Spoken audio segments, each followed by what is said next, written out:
മറിയത്തിൻ്റെ ദൗത്യമായിരിക്കട്ടെ നമ്മുടെ ഓരോരുത്തരുടെയും ദൗത്യം. യേശുക്രിസ്തുവിനെ സാക്ഷിക്കുവാൻ സാധിക്കട്ടെ. അപ്പോസ്തല പ്രവൃത്തി 1-ാം അധ്യായം 8-ാം വാക്യം, പരിശുദ്ധാത്മാവ് നിങ്ങളുടെ മേൽ വരുമ്പോൾ ലോകത്തിൻ്റെ നാനാഭാഗത്തും എനിക്ക് സാക്ഷികളായിത്തീരും. മറിയം മാത്രമല്ല, എല്ലാ ക്രൈസ്തവരും യേശുക്രിസ്തുവിനെ സാക്ഷ്യപ്പെടുത്തുന്നതായി. ബൈബിളിൽ പുതിയ നിയമത്തിൽ ഗ്രീക്ക് ഭാഷയെ വായിക്കുമ്പോൾ പ്രസംഗിക്കുക എന്നതിനേക്കാൾ കൂടുതലായിട്ട് ഉപയോഗിച്ച പദം സാക്ഷീകരിക്കുക എന്നുള്ളതാണ്.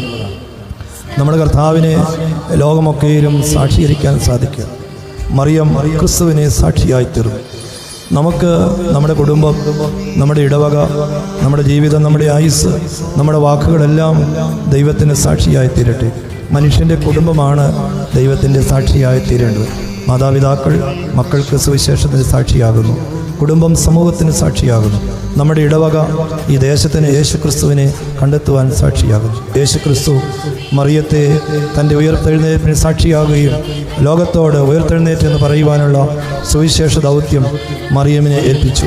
ഇത് നമ്മളെ ഓരോരുത്തരുടെയും ദൗത്യമായിട്ട് സ്വീകരിക്കാം. യേശുക്രിസ്തുവിനെ ഇന്നത്തെ കാലഘട്ടത്തിൽ നമുക്ക് സാക്ഷീകരിക്കാം. നമ്മുടെ ജീവിതം സാക്ഷ്യമാകട്ടെ.